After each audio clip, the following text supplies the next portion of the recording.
hairy hominids really exist in North America? Or is there something more paranormal at work here, deep in the woods? If just one footprint, one wood knock, or one howl is real, then man's understanding of primate evolution would be changed forever.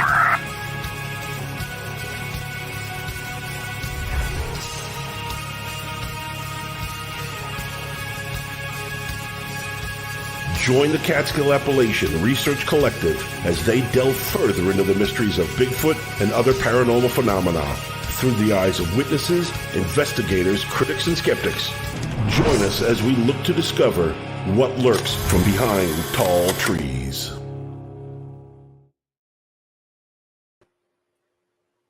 Charles, we're back. Yes, sir. What's up, Mike? It's been a while. It's been what, It about has. Oof. 2 months. We have Connor Flynn with us. Very exciting. That's fantastic. Yeah, thanks. Yeah, appreciate you coming on, Connor. So let's jump into it, man. I know backstage we were talking about the Smoky Mountain Bigfoot Conference. We were all there. Saw the video saw the footage that you took of it. Freaking awesome. I thought you really covered all the bases. What were your takeaways from it? Yeah, man. One, I'm just happy to be here. Super dope. The stars have aligned, and now we are here. Definitely shout out to Archie, running things, the producer. Keep coming with a strong standard, and that pushes things forward. Definitely. But yeah, this past weekend was revolutionary. Gatlinburg was definitely on my bucket list, and so was Pigeon Forge. And check those both off the calendar, and it was so awesome. Just because I ran into a bunch of familiar faces, met a bunch of new people. Sadly, it was so chaotic that we all couldn't link up. But it is cool that our energy was in the same place. But all the speakers were incredible. Maria is super cool. I got to meet Dr. Jeffrey Meldrum. He's like the Michael Jordan of all this. And, I feel like I'm LeBron James. So let's get it. And then, of course, meeting RPG and Stacy, not meeting, but, getting to see my brothers again was very, very cool. Out of state, us Florida boys running wild. And then, of course, all the other people on the ground. I got to interview Dixie Cryptid, Buckeye Bigfoot, Rick from Forest of Monsters, Sasquatch Odyssey, ran into Carrie Arnold from Bigfoot Odyssey, Mark Zasky, Crypto Reality. And, I filmed all that, and a lot of people don't even know those people were there. So I'm all about, shining light on the stuff that is not illuminated to the fullest. And a lot of people thought I was a VIP or that I was one of the speakers there just because of how things were going.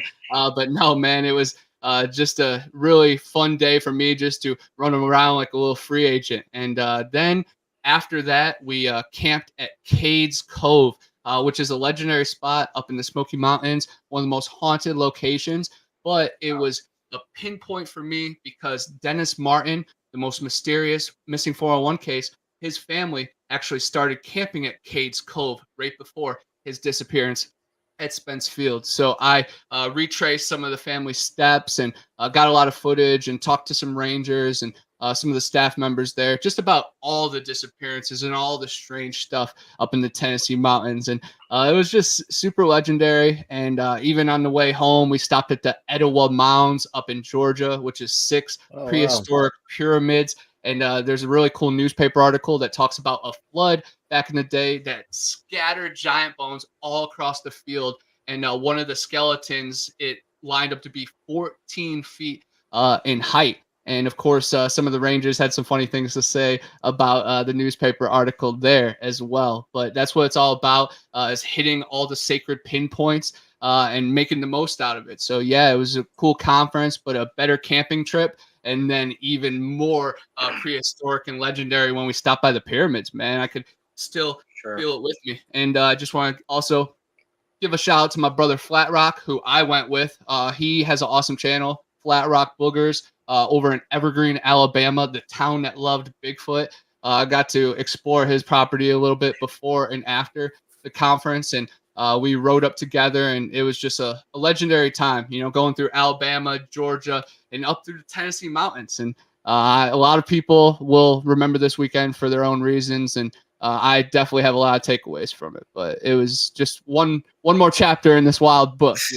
This weekend is just is going to be crazy as enough. For That's sure. awesome. The Smoky Mountains are gorgeous too. I mean, I'm kind of biased. Like I'm a New Yorker. We got the Adirondacks. I don't think the two compare, but it was definitely, a good equivalent though. Freaking gorgeous up there. So I take you didn't find Dennis Martin.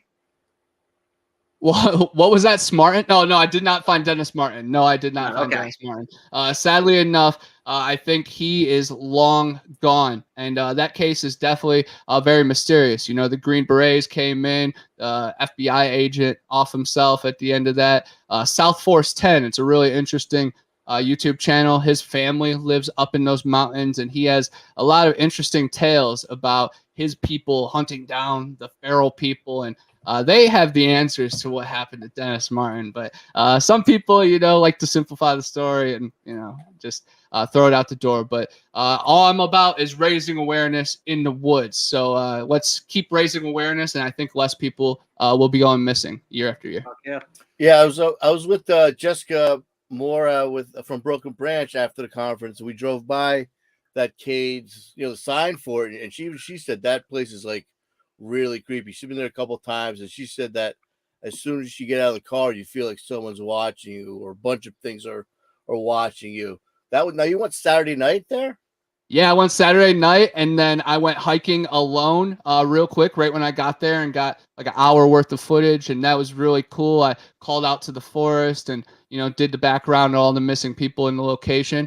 And then I went back and we set up camp, and then we went out again at night. And my buddy Flat Rock has a really nice high-power thermal, so he hung out at the bottom of the mountain, and I climbed the trail up the mountain, and he was filming and seeing if anything was sneaking up on me. And then I put out my voice recorder, and it got a couple hours of sounds, and then that monster storm poured through. But I stayed dry. I had a nasty. Yeah, it was crazy. Man. I had a tarp over my tent, so I planned ahead. I had a cot. I was off the ground, man. I was living large. I was soaking it in. But best believe, if anything wanted to just take us into the forest, no one would have heard me screaming or anything. But it was definitely magical. And last time I camped up in Tennessee was the Copper Hill camp out. It was at Thunder Rock Campground with Manimal Research, Old Bear's Den, Squatch and Cowboy. And the first 2 nights went all good. And the last night we got decimated by a storm. And that may have been brought on by the monsters or the mud fossils of the valley. But it's all very interesting. That's why I planned ahead. I had tarp under, tarp over. It was awesome, man. But yeah, I stayed busy. We left a little before the Q&A started, just because you guys felt the congestion of that.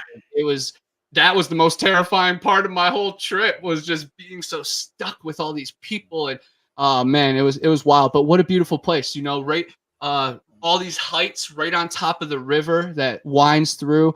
We rode through this place called the Dragon's Tail. That it's like a winding curve, and a lot of people die on motorcycles every year there. And there's stories of apparitions and specters being seen there. So it was so cool. I just soaked it all in, and the Tennessee Titans are a little closer to my heart now, of course. There we go. What cities are they playing again? Are they in Nashville? Nashville. Yeah. Nashville. Okay. Yep. So the thing with the Dennis Martin case, I know there was one story. This guy, he was doing something illegal. I think he was hunting for like truffles or something like. He was doing something illegal he wasn't supposed to do, and he said that he came across like the section of field, and he saw like a skull or something like that jutting out from the ground, but he kept it to himself because I don't know if he was poaching or I think it was ginseng. Ginseng or something like that. Did you hear about what do you know? Yeah. What do you know about that? Yeah, I've definitely heard about that take on it. It's a possibility that could be Dennis Martin's skull or some other young boy's skull that was found around there. But it is the typical, you go back to look for it and they can never find it again. But it is very interesting because that says that there still is bones out there scattered, but bugs, animals, and the weather just decimate bones over time, of course. But I don't think there are any remains of Dennis, regardless if the feral people, the Bigfoot people, or if he even had to be taken down by the Green Berets because he saw too much. The rabbit hole gets super deep. But yeah, go check out South Force 10. His family is living it loud and proud. So it's very interesting. But, rest in peace, Dennis. Rest in peace, all the other people that went missing in the Smoky Mountains. A couple people went missing near Klingman's Dome.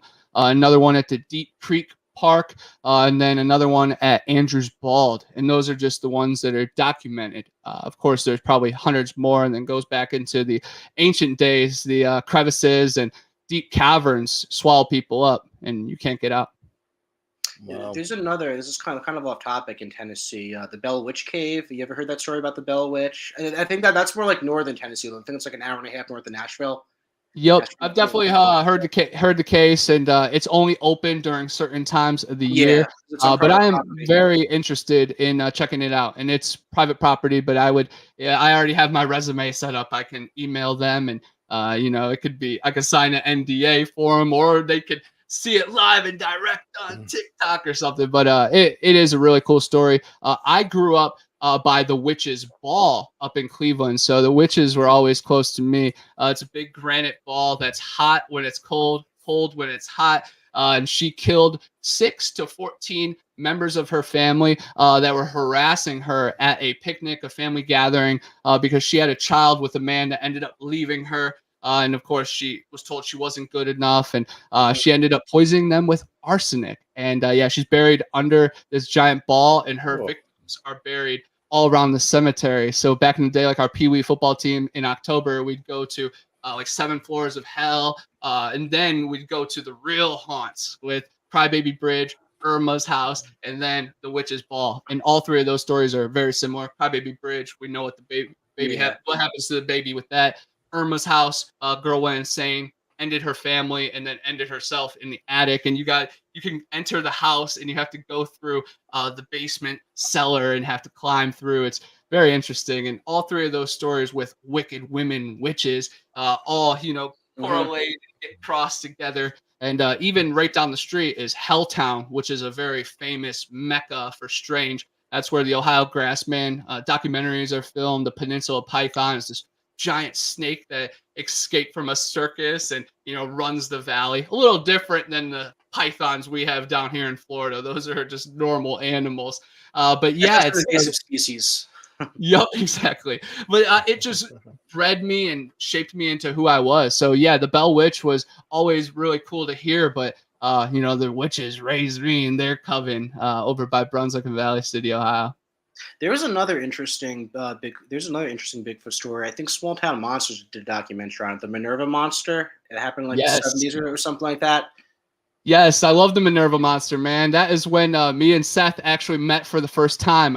We were laughing about that this weekend. He's like, "How old were you when I first met you?" And I'm like, "Hey, whenever the Minerva Monster came out. I'm 29 now." But yeah, we met at the Brunswick Library where he had a screening. And I love that story just because it's an interesting Bigfoot story, but they talk about French gold going missing. And I'm big on, the Sasquatch having a little bit more awareness than normal people give them credit for. So maybe they're using this gold for what the creator intended this precious metal to be used for. But yeah, I think I might be in the credits of Minerva Monster for a donor. But yeah, look out for Connor Flynn, early days. But yeah, I love Minerva Monster. I love all the Small Town Monster documentaries. I've been in the background of a couple of them. But yeah, I hope, me and Seth talked about it. Hopefully he's going to be coming to my neck of the woods very soon, just because I'm right here in the Mecca right here, because I have Torreya State Park, which Stacy Brown, of course, filmed the 9-foot skunk ape, and they filmed Finding Bigfoot episodes right there. And then right across the river is the Ochese Pond, where in 1873, 1874, a wild man was harassing women and children. And then the Native American gatherers and Civil War veterans teamed up together and captured this creature. You guys heard, Stacy talking about it this week. Was that one they brought him to the governor's mansion?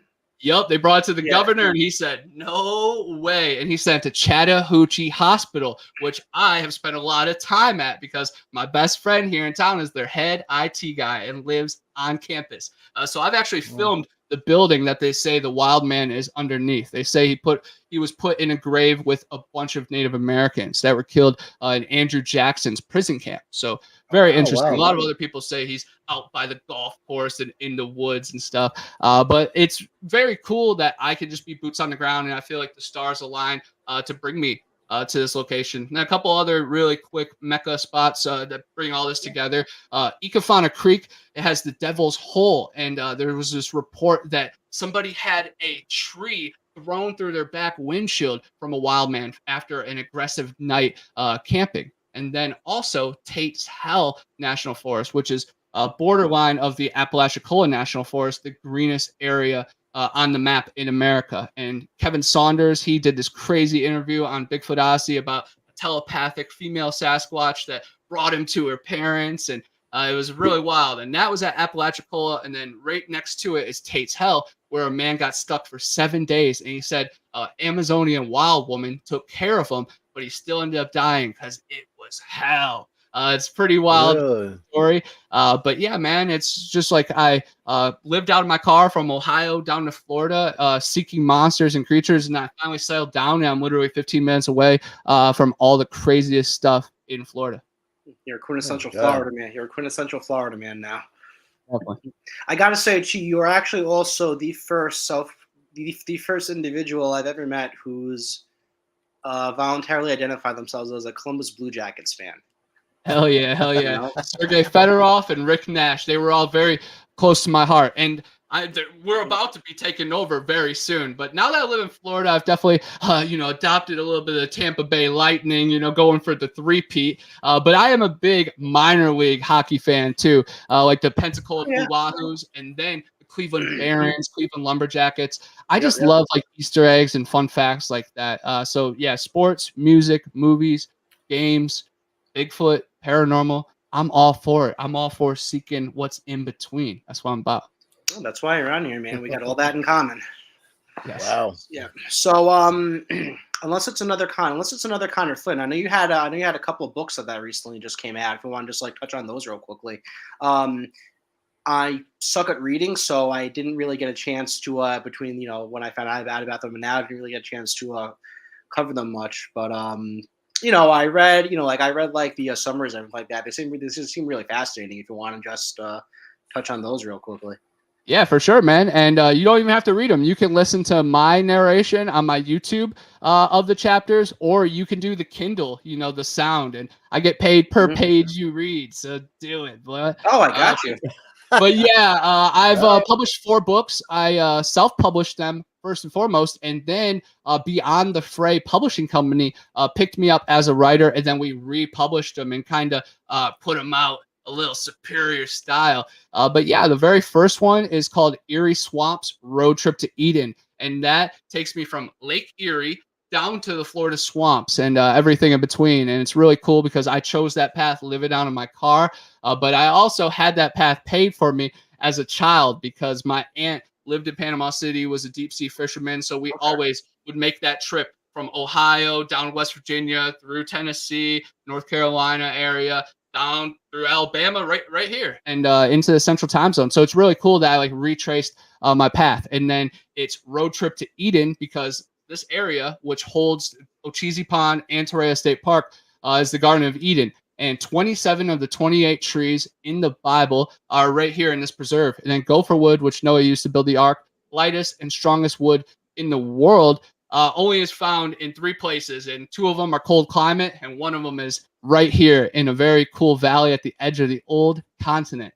Very cool stuff. A lot of other really cool annotations of that area. But it's interesting because, my whole journey of living out of my car, out of dumpsters, joining a punk rock musical and then touring around Florida and then across America, it always brought me back to where life began, Eden. So that's a really cool like autobiography story. That one will always be the closest to my heart. If anybody ever asks, like, what do you want me to read? I always say that one. But if you're a Bigfoot person, definitely Big Brother Bigfoot.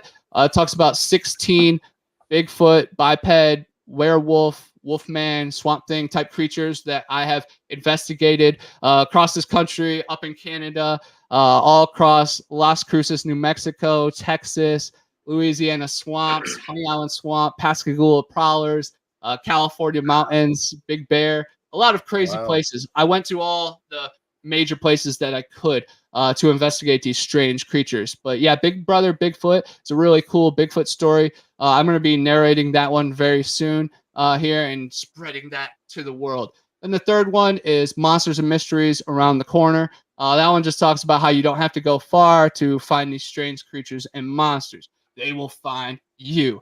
My fourth one was Panhandle Pirates. I got that one right here next to me. Very cool.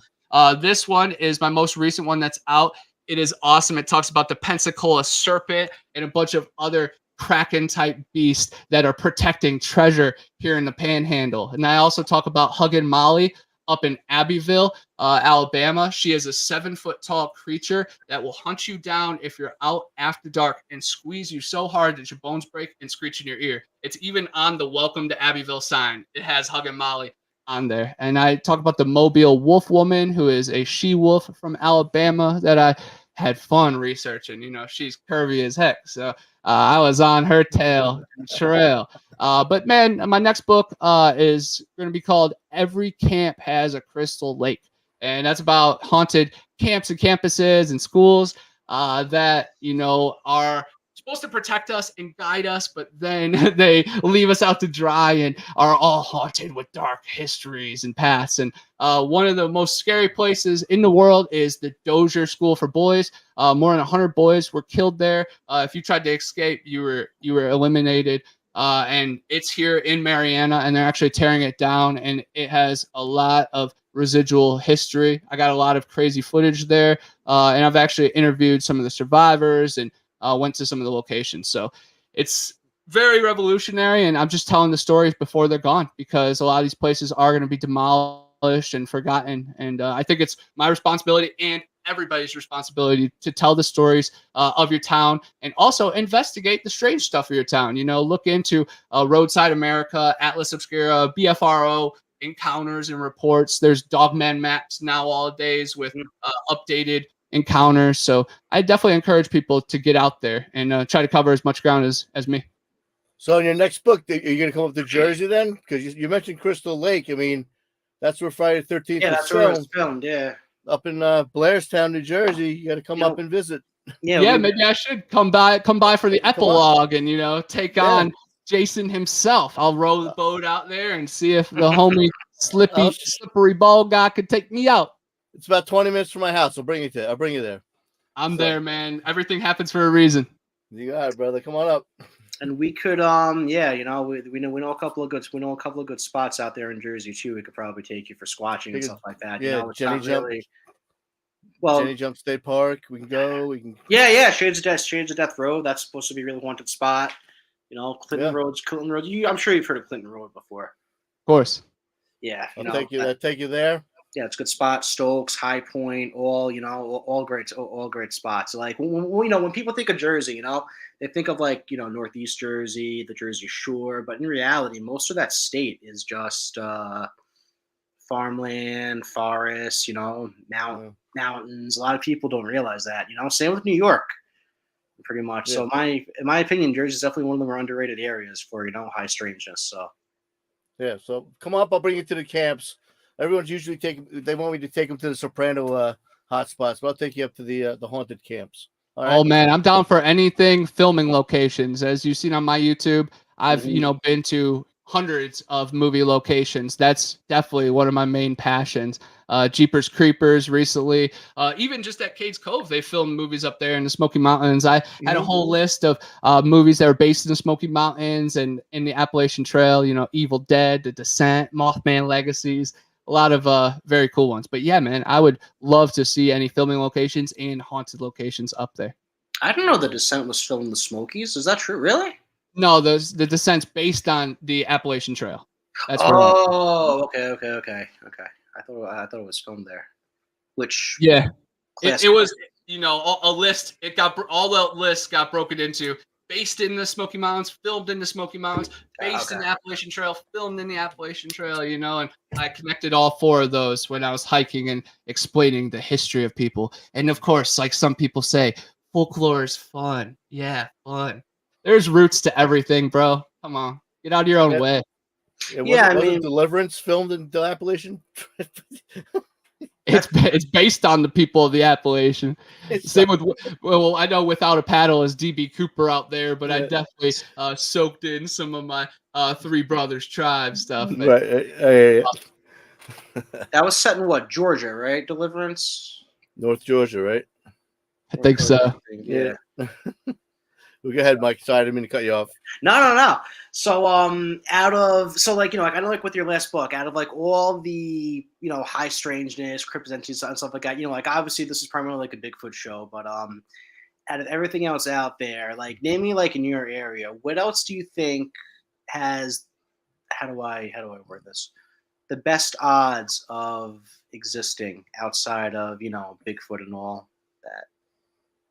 Yeah. Well, of course, some people will tell you that there's no panthers or cougars in Florida.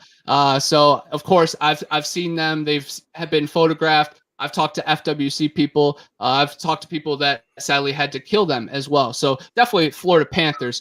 But of course, these huge canines that might walk upright at sometimes. There have been so many reports, and they go back to at least the early 1700s. Down in this southern area.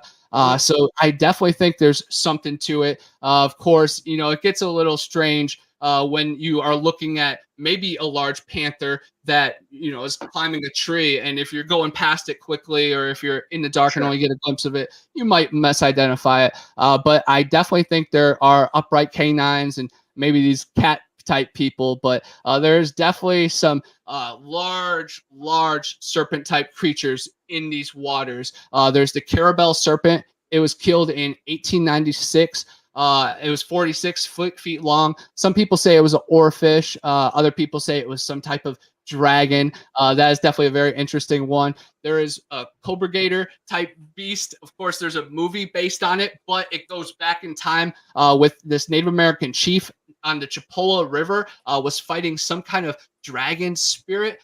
So I definitely think there's something bigger than alligators in these waters, but I think there's roots to most of these legends. There is little people here in the Panhandle. There is Native American mounds that line up with the summer solstice and the winter equinox, that they are definitely magnetic poles and they pull things close, because a lot of the houses in that area encounter strange things like trumpet sounds from the sky, UFO sightings, and the Bridges family, which was the main source on finding Bigfoot, how it had that oily, greasy mark on their front door, on that glass door. Well, they've had a lot of alien and reptilian encounters in that area, and it's right on a line with the mounds and a lot of the other sightings. So I think it all connects a little bit. It's wishy-washy with, drugged out hillbillies down here and playing the telephone game. Things get wild, but when you speak to people from different locations that have correlating details, that's when you put things together. There's like 6 different goatman tales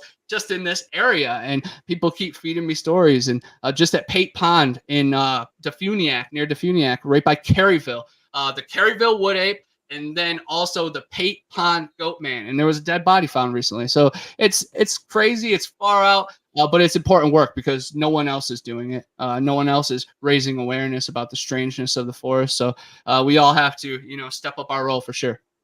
Yeah, hey, Gary, real quick. There's a question. We got a question from Gary Johnson. His name is Connor. Sorry, Connor. Sorry, Mike. Messed it up there. Let us hear what Bigfoot is, Connor Flynn. That's yes, from Gary Johnson. Bigfoot is definitely an ancient earthling. I think they are more human being than us, and they are not monkeys. They are not apes. They are human hybrids. The DNA samples will show you that. The stories of them mating with other humans will show you that. They have language, but they just operate at a different spectrum than us. They use more than our 5 senses. They use their third eye. They speak from their clavicle, but they also have the powers that we hold as well. But we've just been so watered down and zapped by Wi-Fi and the stuff that's in our water, and even just everyday petty responsibilities get us away from that natural connection to Earth that they've been doing for so long. But it goes back to the ancient days. It's carved into the side of stone, into the side of pyramids. There is giants. There are bones that scatter this whole country. Abraham Lincoln talked about it. I have read over 10 hours of newspaper articles that talk about these mound builders, that these sun worshippers, the ones that built the mounds, the pyramids. We had kings and queens in America, guys. I ain't falling for no politician ever. But I do think there is a little bit difference between, say Patty and then these bones that are in there. But the giant connection is there.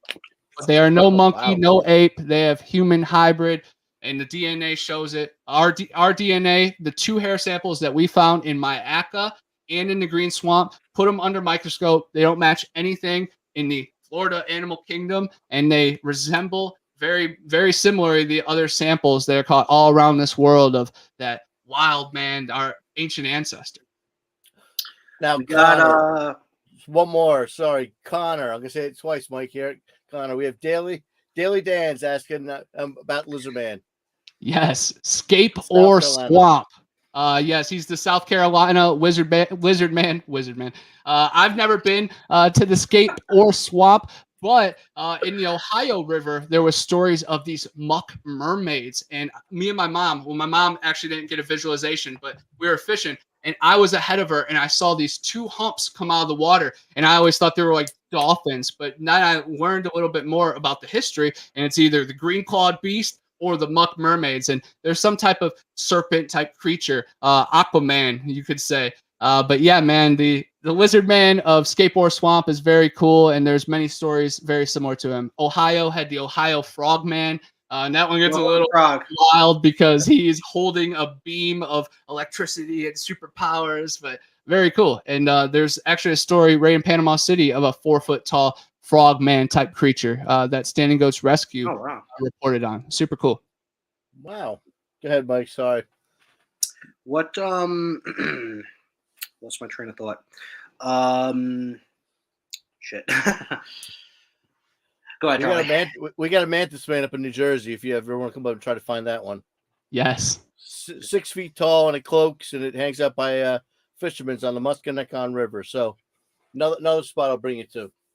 Yeah, so the green clawed man in Ohio, the Ohio River, wasn't that the one where like the woman, she was like on the float and she said like something grabbed her, and when she came out of the water, she had like these scratch marks down. And a green leg. Green stain on her leg that stayed on there for weeks. It's a really cool story. Of course, a girl got pulled underwater by the green clawed beast, but it is a mantis man, which is really cool because it does correlate with the water, definitely. But there's another story of this man was taking his kid fishing early in the morning on the foggy river, and they saw the mantis man. That's where it actually got its name, because they could see his arms and was like a praying mantis, a giant mantis. So very interesting. My grandfather always told me about the catfish that were as big as Volkswagen Beetles by some of the dams there. So I was always nervous when we were tubing in the water in the Ohio River, but it was super legendary. And then while we're on the water subject, I also want to say shout out to the Lake Erie Monster, and that's a hockey team too. Now I think they're just the Cleveland Monsters, but they won a championship as the Lake Erie Monsters. Bessie, South Bay Bessie. There was actually a $100 bounty on, or $100,000 bounty on her head after a bunch of fishermen went missing. And then there's a cool story outside Toledo that more than 60 people on 2 different boats witnessed these 2 creatures battling and fighting. And then there was this one place outside of my college that you could go on the water and you could throw the chum and feed the Lake Erie Monster. So it's really cool when the locals really, soak it in. But there's definitely a serpent type creature in Lake Erie and a couple of the other Great Lakes. And the Great Lakes are like unlike any other place in the whole world. So there's definitely some kind of magic to it. It's possible. And, like Lake Erie too is definitely sentimental to me because I went to college in Buffalo. So, I did my fair share of, fishing and stuff like that on and along that lake.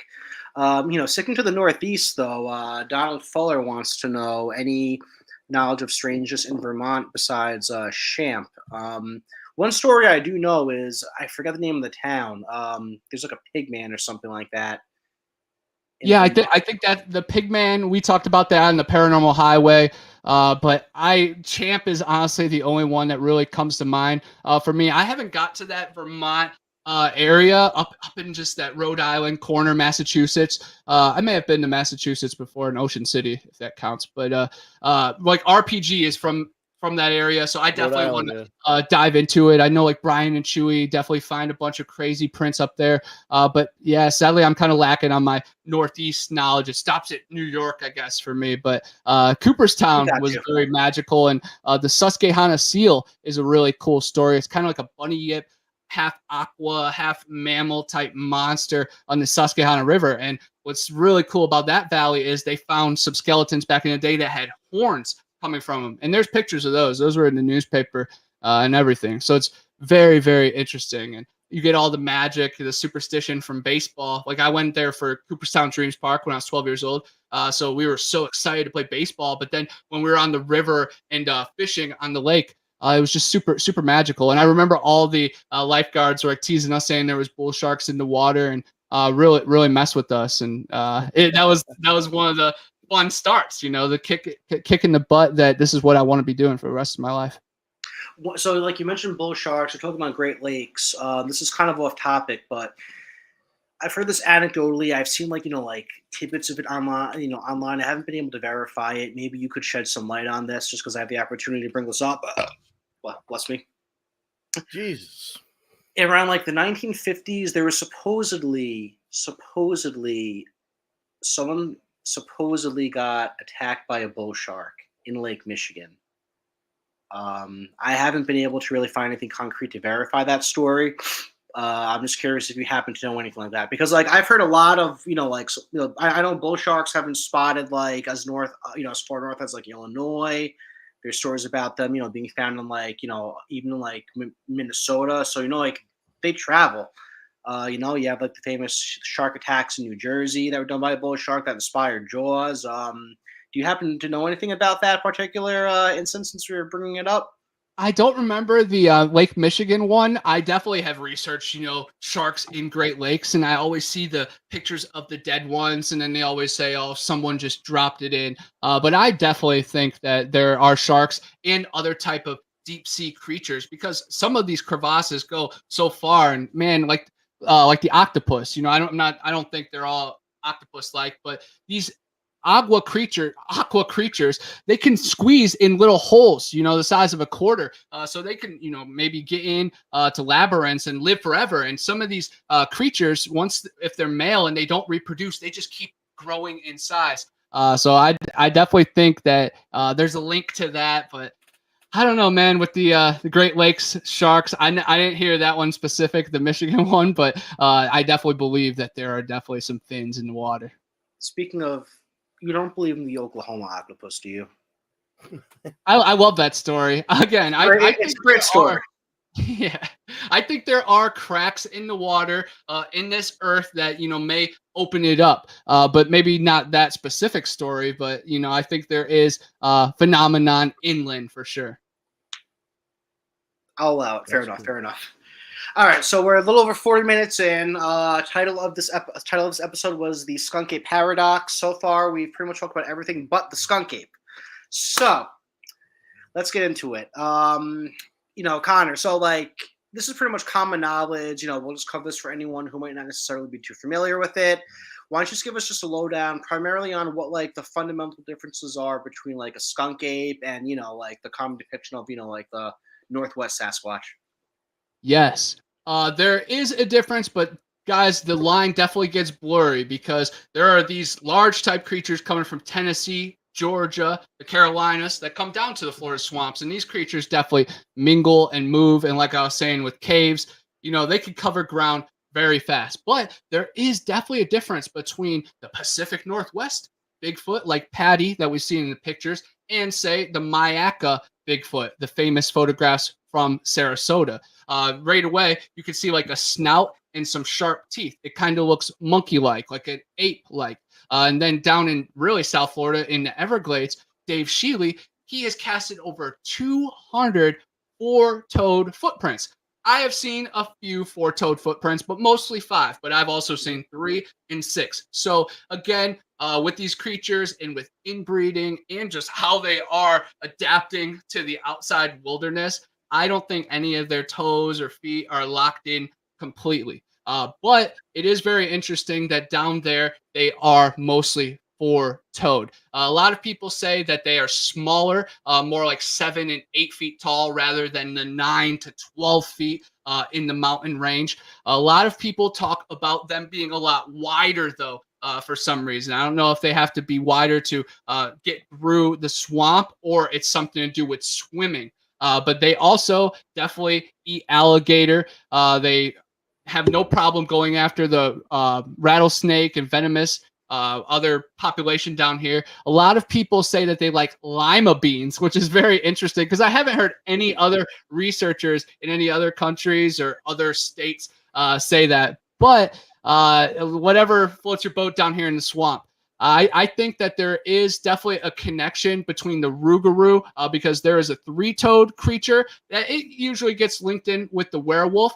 But a lot of the descriptions look exactly like the devil ape or the Mayaka skunk ape, like that Gugway type face with these fangs. So I definitely think my misidentification happens down here in the south between the dogmen, the Sasquatch, the skunk ape, and then whatever else is lurking out here. But it is a very cool situation down here in the Florida swamp because unlike everywhere else in the country, you talk about it, it's well known. FWC in the official hunting regulations, they talk about you cannot take a skunk ape. And most of the FWC guys are, pretty open about it, at least to me, because they know that I'm not undercover. I'm pretty groovy and with it, of course. But everybody talks about the Mayaka photos, and there's 2 really good photos, and they show movement. You can see the mouth snarl. But what's really cool is there's actually dozens of those photographs that the police have.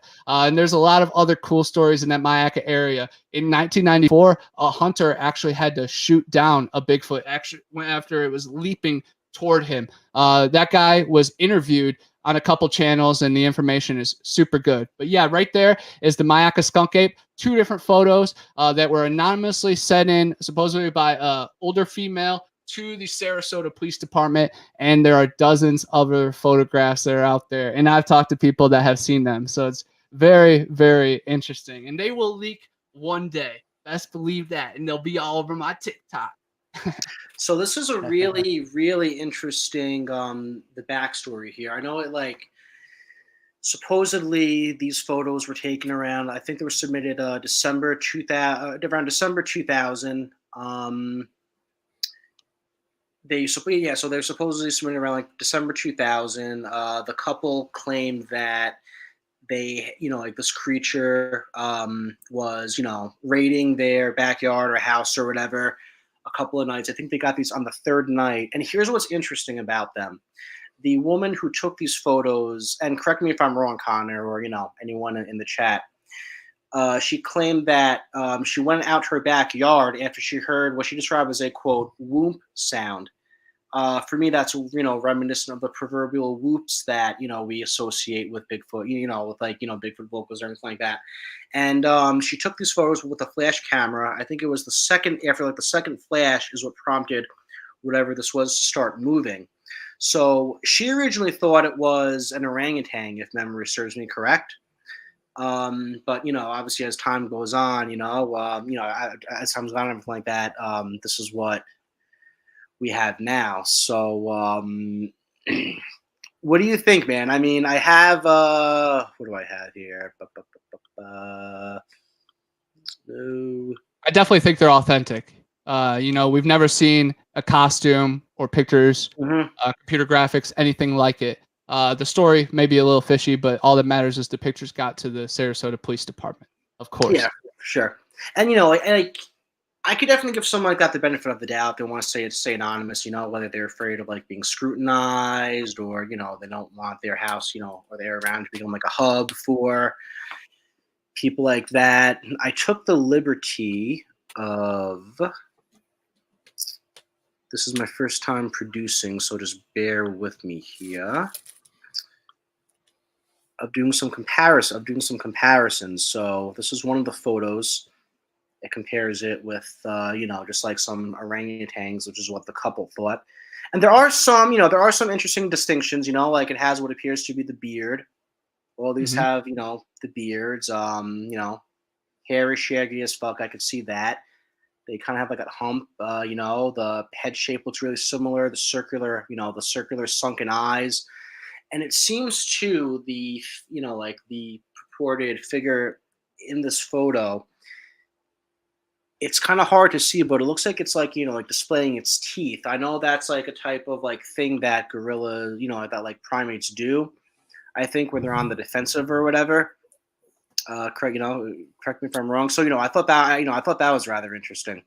Yeah, definitely. It looks very similar to that orangutan right there. But a lot of skunk apes definitely get described like that. There's a really cool story in Ocala National Forest of this lady camper. She was a young girl. She had a compound fracture in her leg, and she wasn't going to make it back to camp, probably going to bleed out. And this orangutan woman held her against her breast, and it smelled really bad. So later years, she's like, that was a mother. She was probably lactating or pregnant at the time. But very interesting. But she carried her back all the way to camp and dropped her off. And even the camp counselors were speechless because the girl couldn't move and she wasn't there a second ago. But the orangutan description definitely gets, put a little bit more towards the skunk ape than, say, the Pacific Northwest creature for sure. Gotcha. But yeah, I mean, I definitely think whoever this was, very well could have been like an actual animal or something like that. We have some people in the chat here who are saying 100% an orangutan. It very well could be. Let me see if I can hit that. There we go. Very well could be. What I found interesting though is one of the first things I did when I looked up these photos, I just wanted to see if there were any zoos or anything like that in the nearby area. And I discovered the Sarasota Jungle Gardens. I guess it's like a zoo there. It's been around since 1939. Having said that, though, it's about 6.5-7 miles away from I-75. I know that the couple's house was supposedly located near I-75 in Sarasota. If you look at Google Earths, though, the east side, it's like I-75. It kind of goes from like north to south. The east side is where all like the swampy forested areas are. The west side of it is all like developed and everything like that.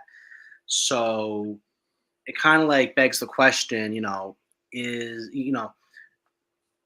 I really didn't look into it much to see if maybe there were any documented instances of like something escaping around that time that could have coincided with that time, but I don't know, like, the exact location of this couple, of this couple's house, but it's possible, it's definitely possible that something, if something did escape, would it have been able to, I don't know, like what their territory is, would it have been able to, like, cover all that ground without being seen in such like a developed area, The orangutan came from the zoo. It probably would have got eaten the first night by something out there in the forest. But if it's 8 foot tall orangutan, then heck yeah. But that's not how you spell orangutan. But I think it's very interesting. We have someone who's in the chat right now who has a really famous skunk ape photo, Kathy Westerman. She got the photo in the Ocala National Forest, and it was really cool because she was just scanning a location and went back and she saw it crouching down, and it went pretty viral. And she did a recreation, and then we did a recreation, and she took me to a location that she casted a handprint, and then she actually gifted that to Cliff Brackman, and then he replicated it, made a few copies for himself, and then sent us back a few copies. I'm gonna grab that for a few seconds because definitely. Said there's less than 15 authentic Sasquatch handprints in the world, and by the size of this, this is the same size as Patty, of course. So not all skunk apes are 6 to 7 feet tall, but this is cast by Kathy Westerman in the Ocala National Forest. Very, very cool. And it was replicated by Cliff Brackman. So you can go see it out in Boring, Oregon, or come see it here in the Panhandle. But very cool. I've casted a few footprints. in caves and off trail. Very interesting. And then we found hair samples on a picnic table in my ACA, and that was a Native American like tribal setup, and then also on a barbed wire fence in the green swamp. And I also want to say that Florida is 2 time zones long, so no animals have problems getting down to our state at all. 2 time zones long. Our state is so big. A lot of people think it is narrow and things can get trapped in here. They need to drive. They need to drive down here. Yeah, and I guess the other thing too, I don't know if it works for or against, but the terrain's relatively flat in Florida. Like there isn't really much mountainous terrain or anything like that. So. Oh yeah, the heavens declare the glory of God, and the firmament showeth His handiwork. It's all flat under the dome. Earth takes shape like clay pressed under a seal. I've driven across Florida, man. There ain't no dang curve. Oh man. And even if you look at a picture of the 3 volcanoes out west, you can just see that there's no curve in between them. So a lot of people have to ditch the NASA cult. We give them billions of dollars every year, and we get pictures that look like crayons drew them. And then us truthers, that just believe in non-theories, like, the theory of gravity. It's still a theory, and people throw it around like it's a law. Come on. It's electromagnetic activity, density, and buoyancy. Bubbles aren't made out of anti-gravity matter. So this world is upside down, my brothers. So I don't expect them to start taking any of the Sasquatch or the wild people serious, because people still hiding in their cars, hiding behind their screens. We need to get out. Yeah, facts. Yeah, absolutely. The upside down world. So you watch Stranger Things, Connor, or what? Oh yeah, but that was all season 1. We all read about that. What was going up by you guys in Montauk, Mm-hmm. Based on a true story, Yeah.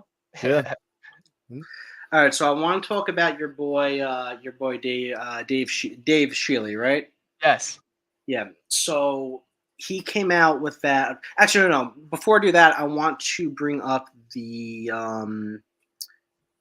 There was a video in 2013, I believe.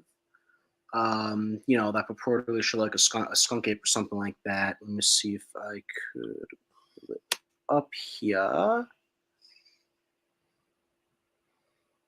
Just bear with me, and I want to show this first, and then I'll segue into it. Turn off the cheesy music.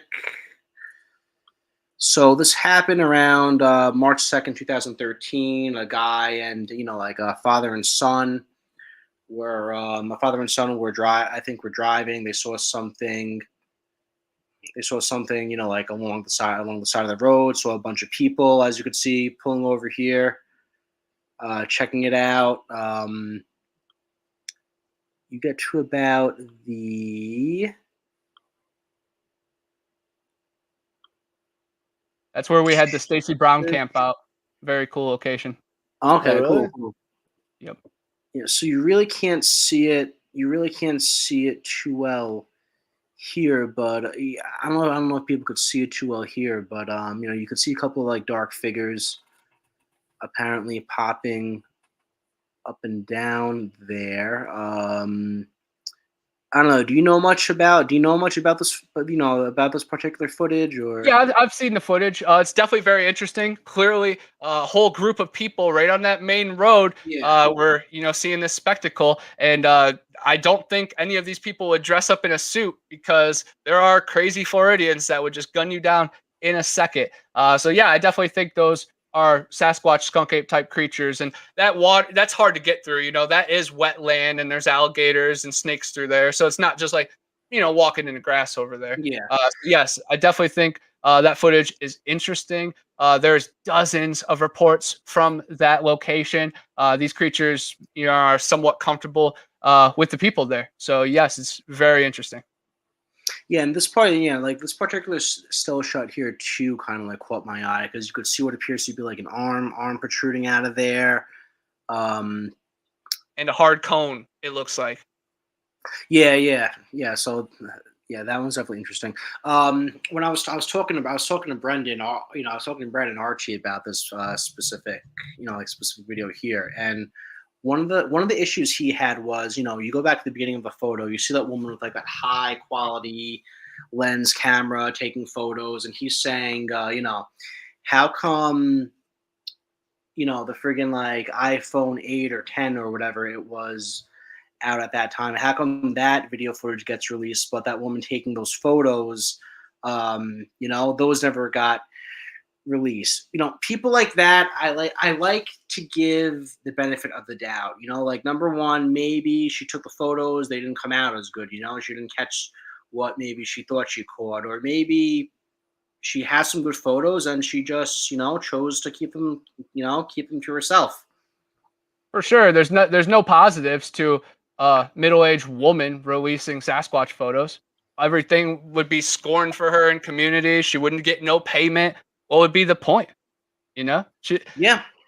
yeah. So I think they're out there somewhere. I've seen crystal clear, Sasquatch photographs that aren't, spread to the masses. But I've also seen crystal clear Sasquatch photographs that are 100,000 views out there that people still want to deny like they exist. So it's funny on both sides of the spectrum for sure. Of course, that footage is grainy, but if you know that history of that area, then it means something, man.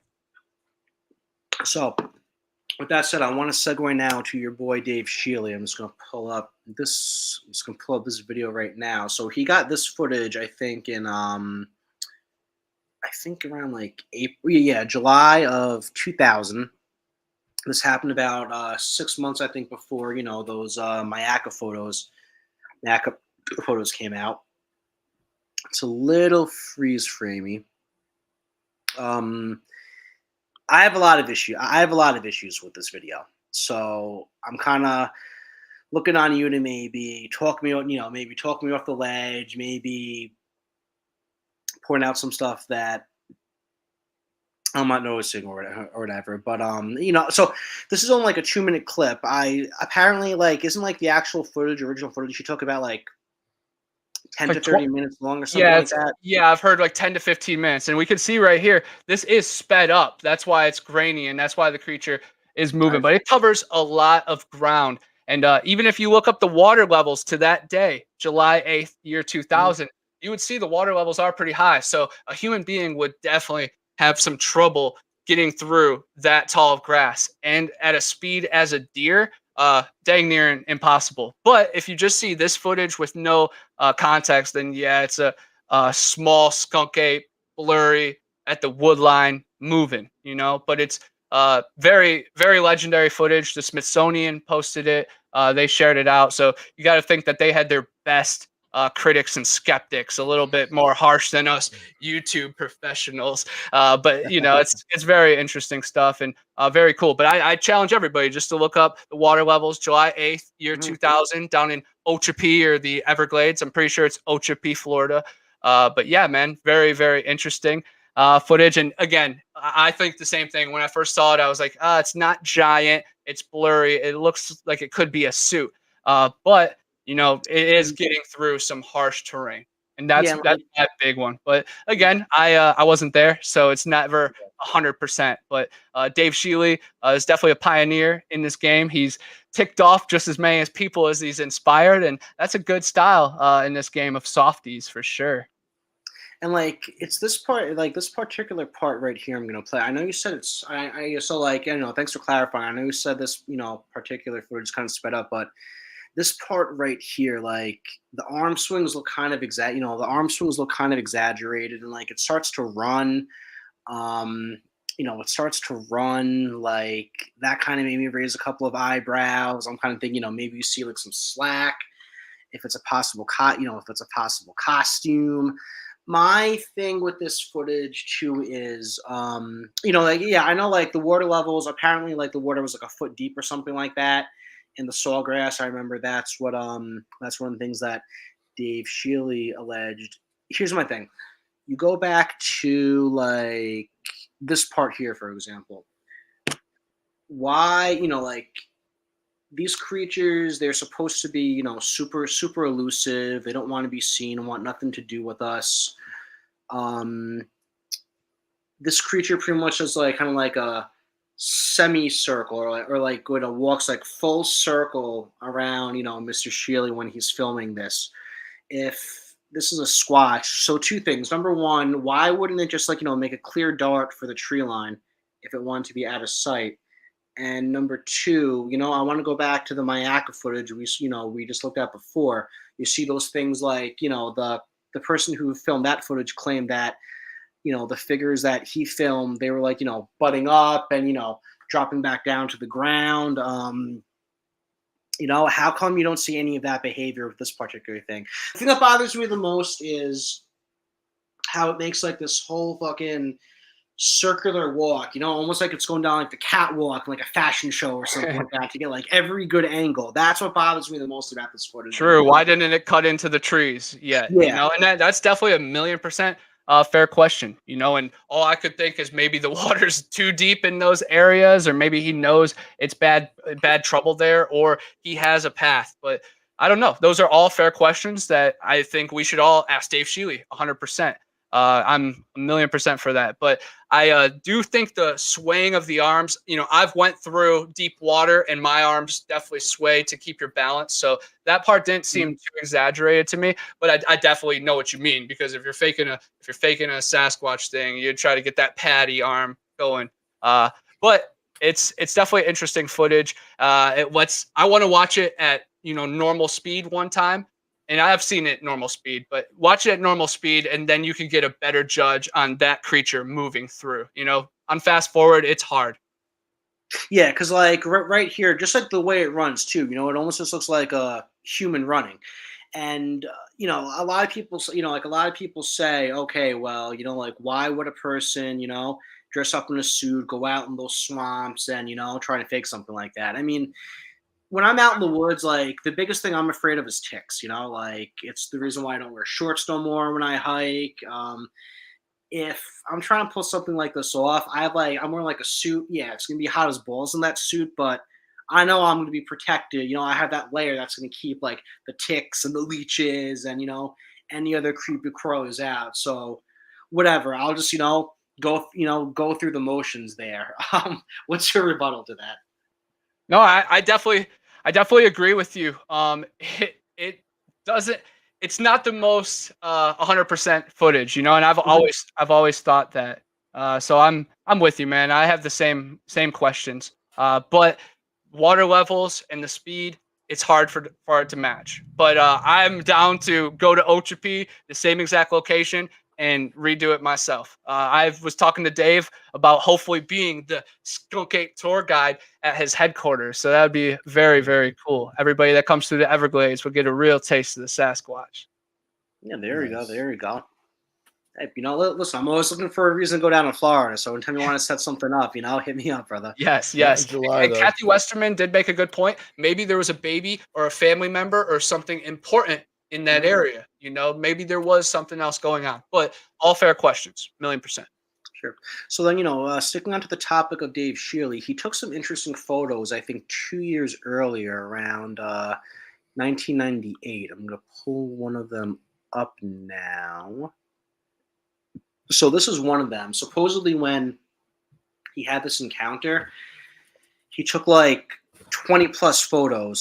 This is just, like one of the more prominent ones. I think this is still like the Ochipi or whatever it is, like that swamp or marsh. But yeah.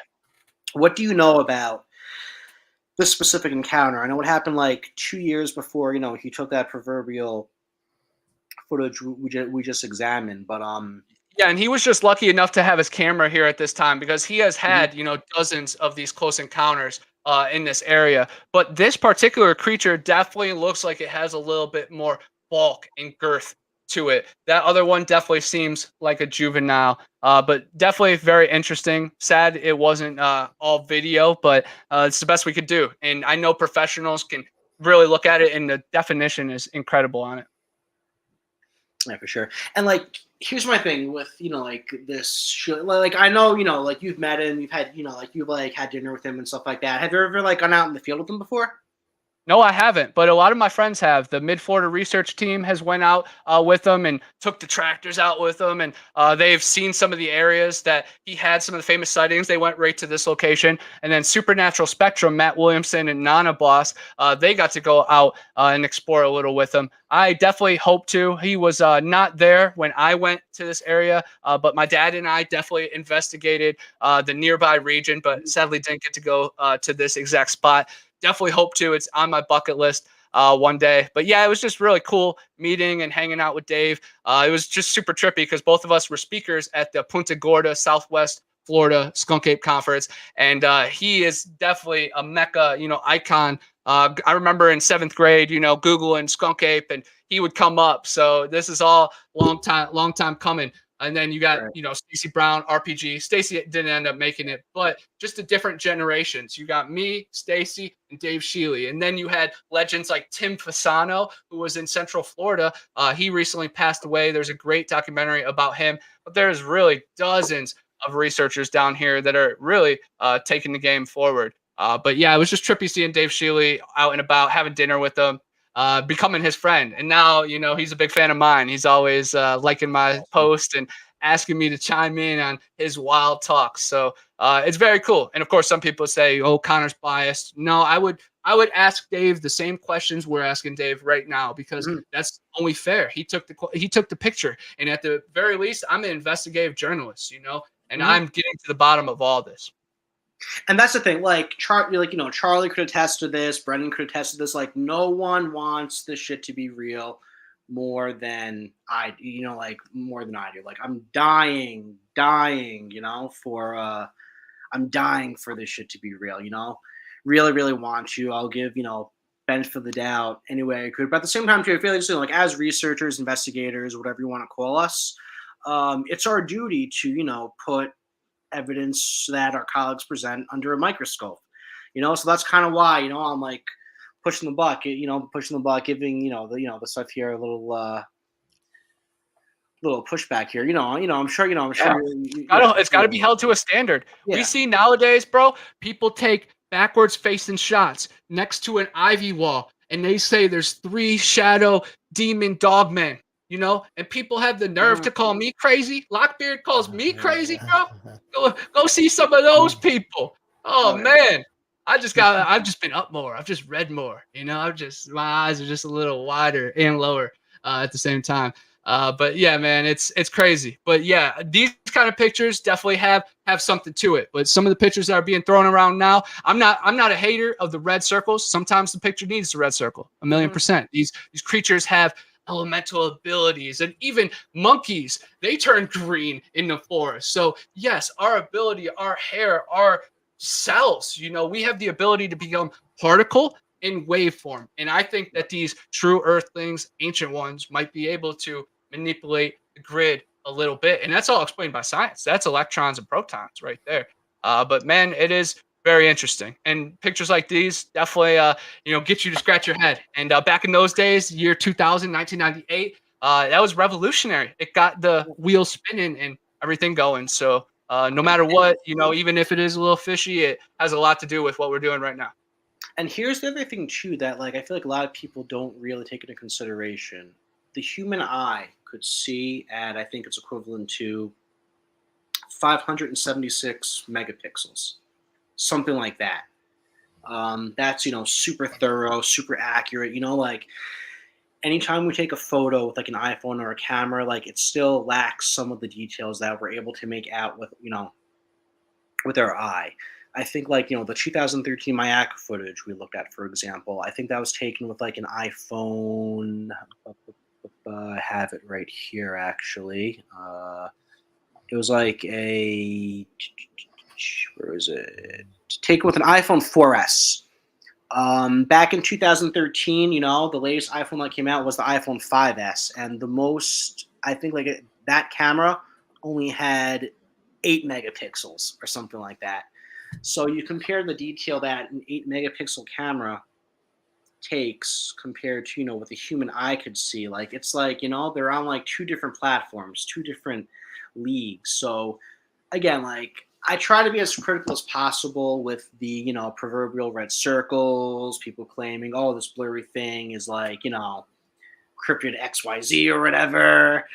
But at the same time though, like, yeah, like if you take a picture, if you take a picture and you see what you took a picture of, you're going to be able to make that relative comparison. Like, yeah, like this blurry thing here actually look much clearer to the human eye. It's just, these cameras, even nowadays, they still lack the detail that we're able to see with the human eye. And like back then when this picture was taken, this was back in 1998, the quality back then pales in, of cameras, pales in comparison to what cameras are picking up nowadays, and like cameras nowadays, like on just like an iPhone, it still doesn't come anywhere close to like, the degree of detail and things like that our human eye can see. So I really think that's something that like a lot of people don't really are aware of or don't take into consideration. So, I definitely want to like throw that out there with this. Yeah, man. I think 1998. That's a solid photo, 1,000,000%. But yeah, things are a lot different. But still, in 2023, we'll be still taking pictures of blurry Sasquatch, trying to figure it out. Because for sure. Doug Highcheck had a really cool point that their heartbeat actually shoots out infrasound. So imagine what that does to our electronics and just the grid itself. It puts it in their hands, in their turf. I never heard that. I never heard Yeah, that. that's pretty before, cool. Really? Huh. Yeah, he said that on one of his radio shows. It was very interesting. So photos on topic. I think this is one of the last ones I have. This one was taken in 1997 by a gentleman named Vince Dorr, I believe his name is. Share. This is my first time, just bear with me, everyone. This is my first time, like, producing my show on my own without Brendan holding my hand. So, Good job, Mike. Yeah. So that, but yeah. So the Vince Durr photo. I don't know if you've heard of that one before, Connor. It happened. I think it was taken in 1997. Yeah, that one of the landscape one, and you can see a blurry guy in the background. Yeah, this one. Yeah, this one right here. We have not a red circle, but a white circle. Yeah, and as you know, that is a very cool picture. Of course, it could be a stump squatch, of course. But if you can heighten it a little, I know we can't ray in this location with our equipment. But it is not a tree. He took many other pictures. I'm not sure if he went back to this exact location to recreate it, but it is blurry. It is weird. But I am definitely for it. I don't think it's 100% confirmation, but I believe the story. I believe the situation, and I've seen how the forest looks like that, and I could see how they hide in it. And I don't know. It's tough, but I believe it. And here's the really interesting thing too about this photo. So first off, it was I believe Vince Dorr, he was like the fire chief of that district. So, this is like a very prominent individual. Who, a credible person. Yeah, very credible taking this photo. I believe 2 days earlier, a car with like 5 other witnesses supposedly spotted like a figure that matches that description. I think while they were driving or something like that along the road.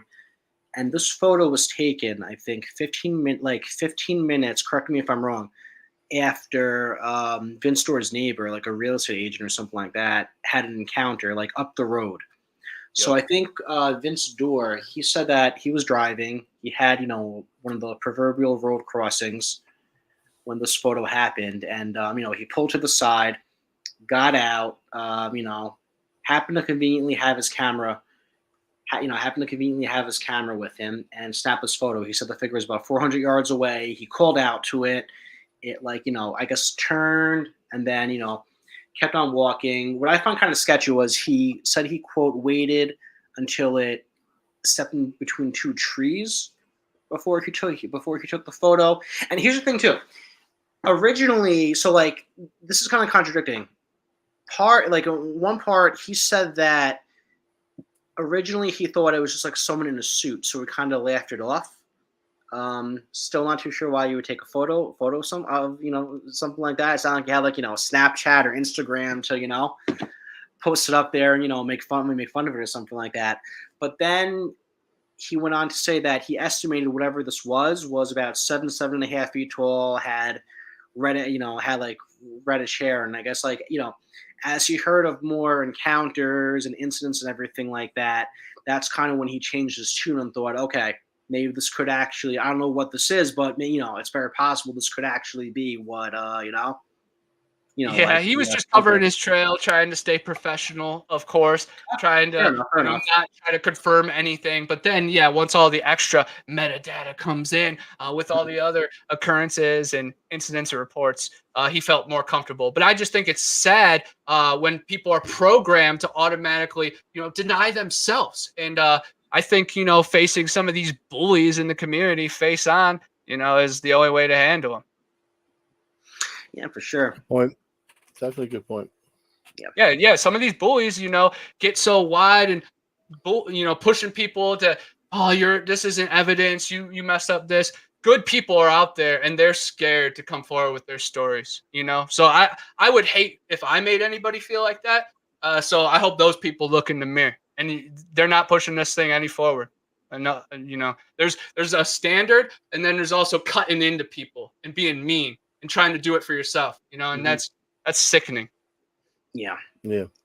And really, what makes that, what makes the Vince Adore photo particularly interesting are just the circumstances that surround it. 2 days before, 5 people witnessed something. When there's multiple witnesses, and a quick sidebar, I did a deep dive into reports involving an actual Bigfoot, and that people actually seeing something in New York, New Jersey, PA. And one thing I noticed was the majority of reports, in addition to the witness who reported it, in the majority of reports, they weren't alone. There was at least one other person with them. So when you have, up to 5 people claiming to see something, I really think that gives it a level of credence. Maybe they, doesn't necessarily verify, they saw what we all want them to see, but these people definitely saw something. Definitely.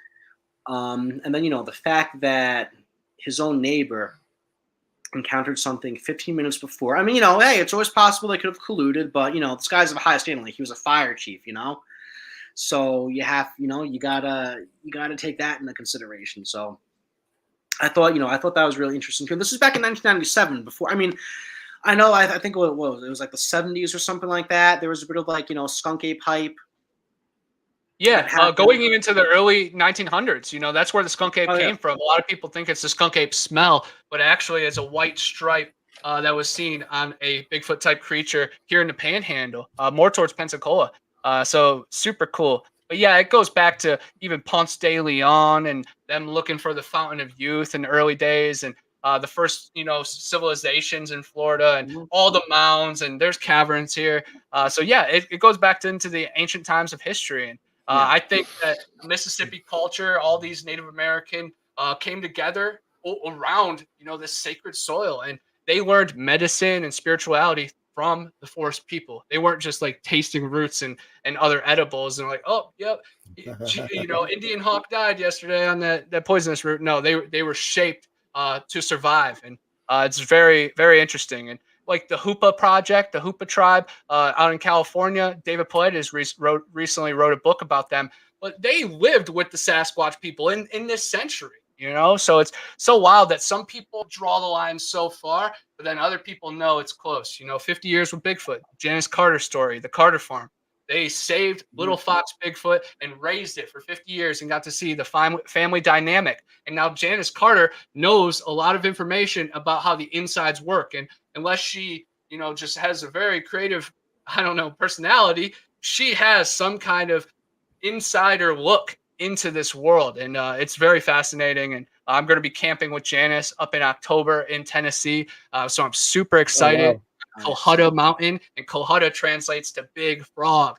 So I'm, Tartarian, mud fossils, the very truth of our history. So yeah, come camp on the back of a frog with your boy C. Flynn. But yeah, it's very, very cool. We assume that's an invite, or Oh yeah, 100%. Anybody that wants to come, Copper Hill, Thunder Rock Campground, October 14th and 15th, I think. So it's about to be legendary, and I'm gonna be speaking and hosting and cooking for y'all. But I'm definitely gonna be leading some midnight hikes up the mountain like I did last year. and again, I just want to touch on what I said about the majority of sightings I've had. The witness had another person, Squatch Talks podcast. This is this is Eric Spinner, a researcher down in South Jersey. He had two sightings, I believe. Correct me if I'm wrong, Eric, but one of them was a road crossing the Pine Barrens. And he was in the car. He had someone else with him. So again, that just gives credence to to that right there. So I think that I think that's a really really interesting. I love when we could have witnesses in the crowd coming together with our energy like this. It's much more deeper than just a talk show. This is a hangout. This is a community. It's cool. Yeah, exactly. Yeah, very very interactive and whatnot. Charlie, I've been Right. like me and Yeah, Connor right. kind of been That's going right. back and forth most of the time. I know you had a couple of questions. No, just to go off what Yeah. Connor was saying about talking to the witnesses at the conferences. It's awesome seeing their reactions when their eyes get big and watery, and then they're they get the goosebumps, and just watching that as they're telling these encounters, you're like, there's got to be something, something to this, So it definitely is. That's one of the best parts about going to those conferences is just hearing the people's stories and their encounters. So besides almost meeting you, Connor. So Yeah, dude, I wish we ran into each other. I was covering a lot of ground like a maniac, and I'm big on just run me down. I'm cool, yank me down by my shirt. Mm-hmm. Connor, Bigfoot or not. I had a couple people do that, and I had a couple people sneaking pictures of me too. I was like, yo, just come on over. I'm right here. I'll do a post for you. Great. Yeah, oh yeah. Hey, real quick, I see you're going to be in Alabama next year for Anita's conference. Yes, I am. I'm going to be one of the headline speakers, and that is going to be super rad because Alabama is literally 15 minutes up the road. So it's one of my main locations that I go on expeditions. And RPG, my brother, you guys know him. He's going to be MCing it. So that dynamic duo, Shaq and Kobe, Scotty and Michael, Nice. it's going to be super legendary. And it's going to be great information. I heard it was really cool this past year. I'm super excited to follow it up with more of a bang. But yeah, I'm going to be speaking at a bunch of conferences, and I'm going to be at Monster Fest 2023 back in Ohio. I'm super excited with Small Town Monsters. Come and see me back there. I'm going to hit up the Serpent Mound and a bunch of other mounds there while I'm back home. I'm just so excited. That's awesome. Oh, that's pretty cool. Now, where is that happen? Where's that? That's in Canton, Ohio, 330, right where I'm from. So it's going to be super legendary. And then I know there's going to be the Great Florida Bigfoot Conference again early next year. I'm definitely going to be hands in on that unless they got me banned, for dropping too much truth on stage. But there's footage of me speaking at all the events. You see how people react. They don't know what to do with themselves. So this energy is IRL too, in real life. Y'all can get it. That's great. That's awesome. Yeah. So I wanted to touch on these four-toed footprints real quickly. We're kind of running out of time, but I wanted to touch on that. The whole four-toed thing, like I've seen pictures of them. I'm going to pull up a picture right here. I got to upload it manually. But again, I kind of have issues. I kind of have issues with the whole four-toed thing. I know there's the whole inbreeding, inbreeding narrative that's going around. I know you said you've seen like three-toed footprints, five-toed footprints, everything like that. When I look at pictures of these prints, I'm gonna pull this thing up in a second.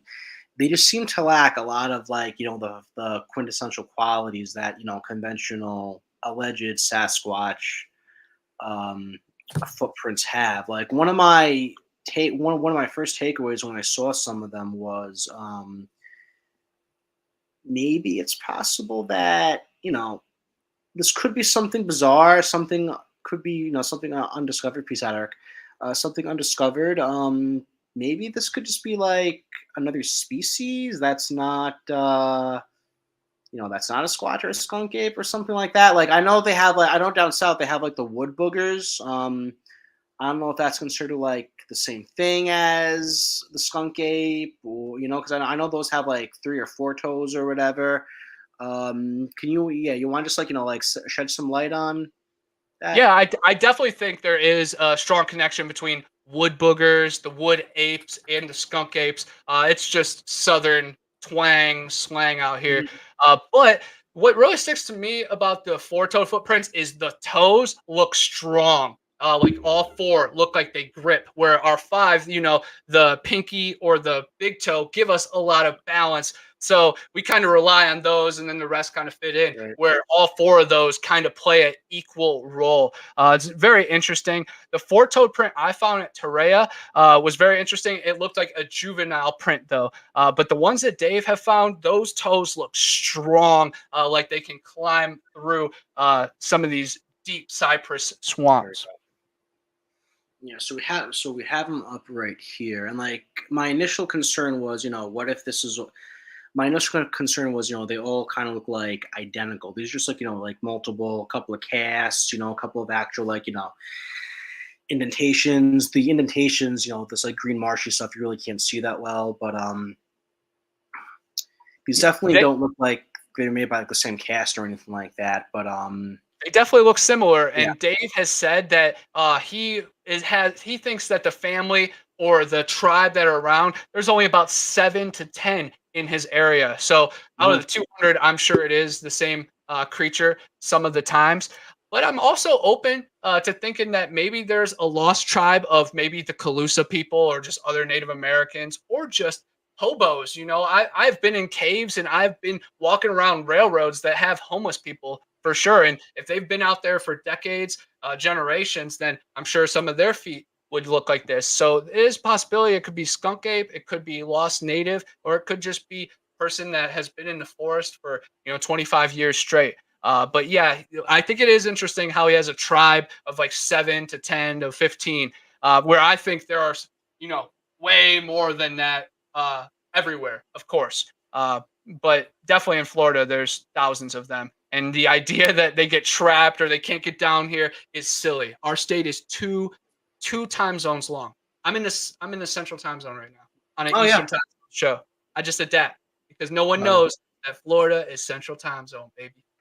I did not know that myself either. So I just learned something new. Creatures can come down from Alabama, Georgia, the coast, the cracks. There, if you've driven down here, you definitely be able to see that there's so much territory. Of course, even when Florida gets skinny, even in the corridor by Hillsborough, they sneak through 1,000,000%. These creatures they're Earthlings, man. They're the true ninjas of this planet. It's amazing thinking that they cross over roads and go through cities. And, a lot of these Bigfoot psychics will say they'll sniff you out in New York City. That's where I start, drawing my lines and stuff. But I definitely think these creatures definitely have special abilities and definitely go places that we would never think they do, like abandoned houses, subway systems, military bases. They all have dozens of reports. I've interviewed police officers on my channel, land surveyors, college professors, high-level professionals that have seen things and said what they saw on the job to their higher ups and risked everything just for the truth. And their word definitely means something to me. But I am big on connecting all the dots and the correlations between the boogers up in Alabama and the skateboard swamp thing, and then the skunk ape, man. It's all connected. But there's definitely the tall titans, like the 12-foot tall Bigfoot up in the Tennessee mountains, Great Smoky Mountains, but they could make it all the way down here to the two-egg stump jumper that looks like Shrek. He's like 4 foot tall to 6 foot tall, and I'm sure they collaborate and procreate as well. So of course things get a little sci-fi and wild, but man, there's roots to it all, and there's credible people, way more credible than you and I or anybody we can try to put up. It's already been done. It's already been examined. The Bigfoot is real. The skunk ape is real. Florida knows what's up. Florida also knew what was up with the last 2 years about laying the foundation with freedom and keeping ourselves healthy. So maybe everybody else should Get in line. The Skunk Ape's real, guys. Stay free. Show your smiles. Hug one another. Love one another. Don't run from a debate. Oh man. Santa's baby. Hey, real quick, Connor, real quick. When you mentioned Hillsboro, and that's like I guess like the skinniest part of the state. Now, is that place a hot spot? Then is there a lot of sightings there? Yes, Or it is right by the Green Swamp and Central Florida Bigfoot. Matt Larsen actually has like a 6-part series that he's talking about this corridor that the Hillsborough River. There's so much built up cities that there's only this little location that they can get through. But again, of course, I think that they are working on other planes and realms, and they laugh at our expectations and everything. So it is pretty funny. Right now, I'm getting a call from Donnie Miller. He's a Bigfoot celebrity in this world, Standing Goats Rescue. He has a crazy encounter called the Mariana Caveman. Happened less than 10 minutes from here. It was a 12-foot caveman that was standing over him, about to crush him. And then his wife started beeping his horn. And Donnie is a very credible person. And he also has a head injury that the only way he can remember things is to perfectly replicate it, to say what happened. So it's a rare occurrence, a rare asterisk in this Bigfoot retelling world. So it's very cool. Definitely send people to his channel, Standing Ghost Rescue. He was abducted by aliens when he was young, and they put a piece of metal in his arm, and even the doctors found it. They want to test it. And then he's had so many face-to-face encounters with all these cryptid creatures. And every time I travel somewhere, every time I move somewhere new, I always research the local lore, and I found him on day one. And now he's calling me. He's a brother. He's a peer. So again, walk your walk, spread your wings. Don't let nobody tell you nothing if you've seen the data. Research and truth is itself. The establishment has already shattered. It's already been proven false. Oh man, follow the money. Follow the subliminal signs. Even Google knows. Oh man, but definitely love spreading the word about Bigfoot, paranormal, about screw NASA, that we hold the eternal energy, the light. Energy's never created nor destroyed. It's always existed. You and I have been here since the start. Oh man, it's cool, but it's very magical, and I'm very serious when it comes to this. This is my church, but I like to have fun as well. But definitely check out my documentary coming out with Matt Williamson from Supernatural Spectrum. It's called From Fear to Understanding.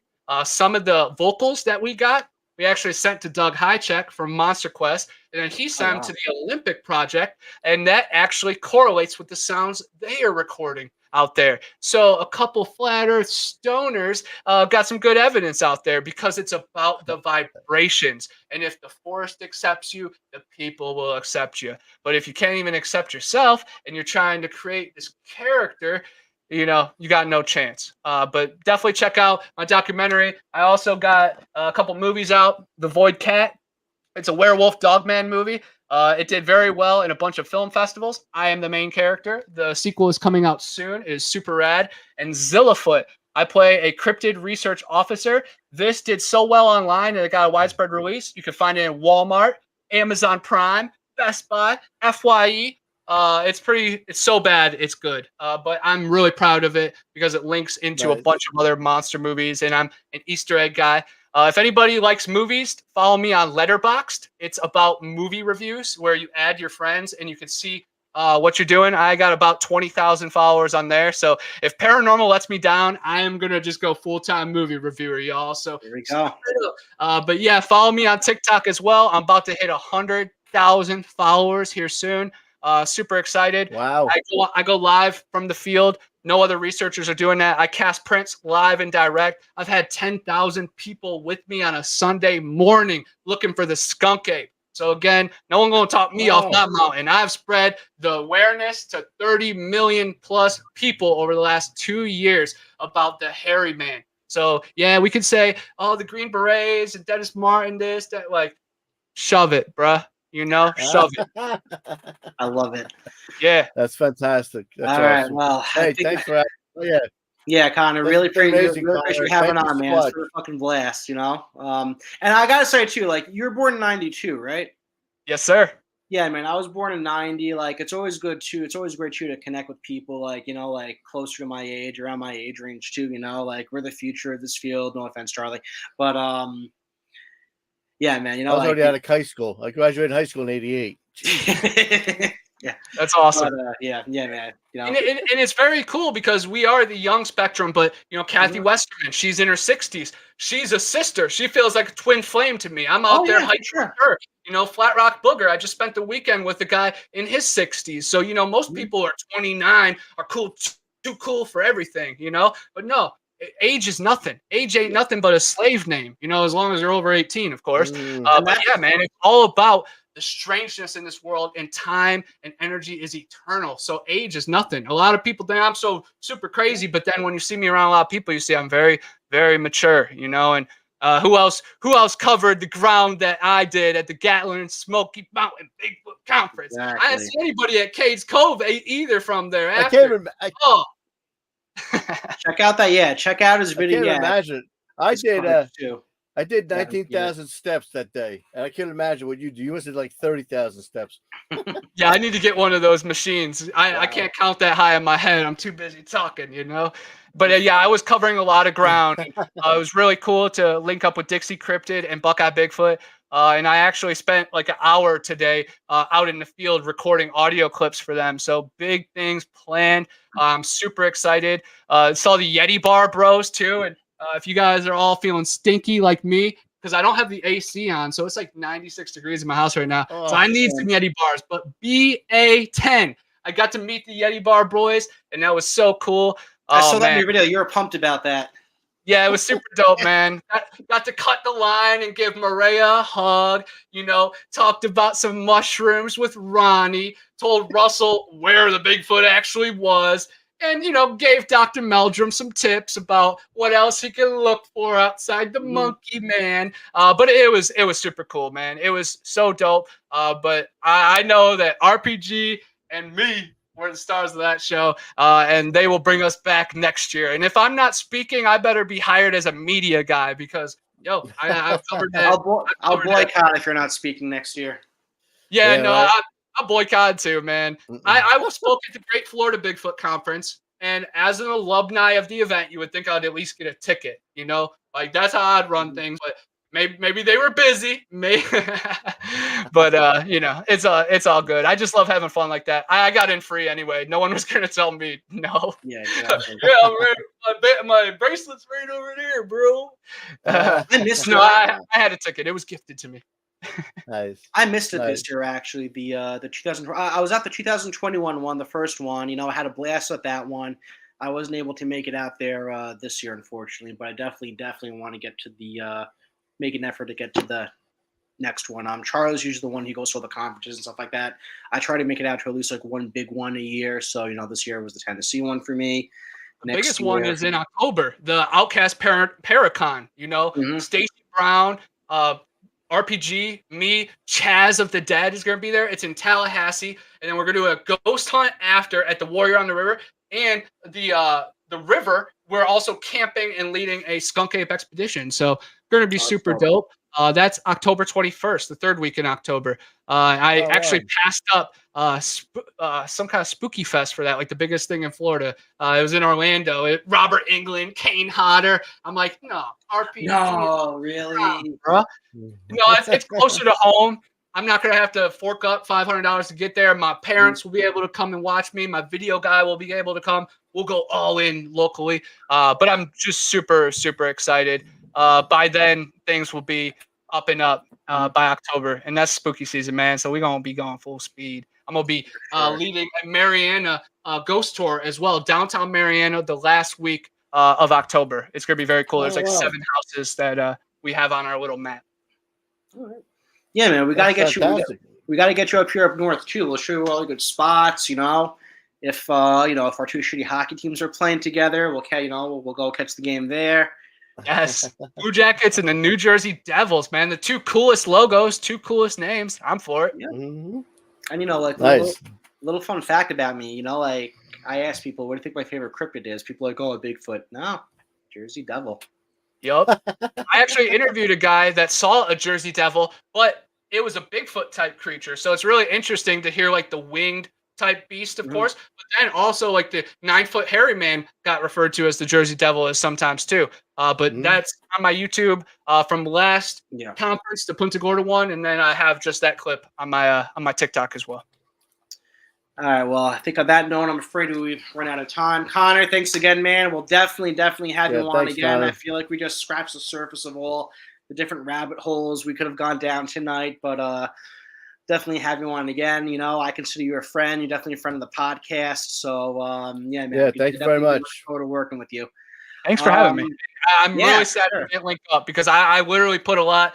I would have put a lot of power into that. You know, I take pride in that. And next time we definitely will. I was like, I think I was talking to Meldrum and I read your text and you were listening to Maria and I put it away. I'm like, we'll link up, you know, and then I just went on a rage after that. And then you must have been into the next speaker, you know, and I'm like, damn it. Like I literally the next day, I'm like, gosh, man, like a couple people that I missed. I was like, but it was a big building. And I saw from your pictures, you were to the left side of the stage.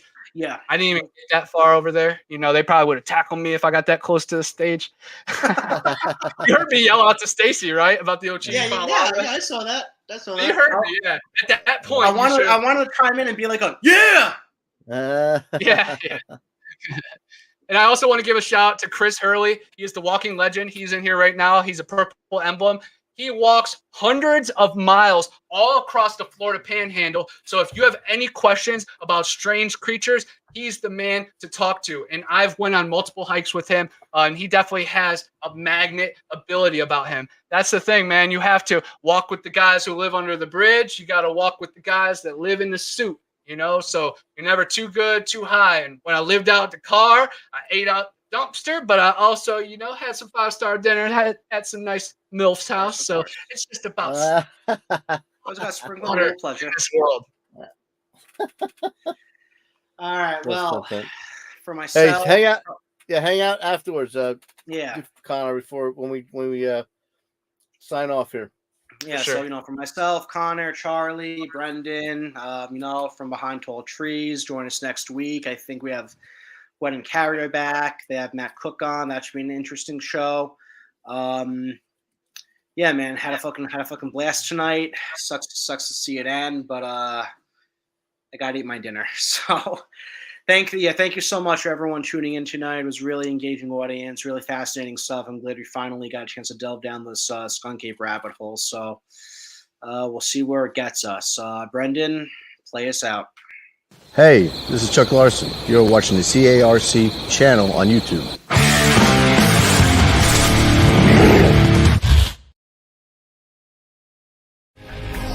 You've been watching From Behind Tall Trees, a Catskill Appalachian Research Collective production. For more information on this program and others like it, remember to like, share, and subscribe to CARC Universal today. To join the conversation on our Facebook group, become a member of the Catskill Appalachian Research Collective Facebook group. CARC. Relentless.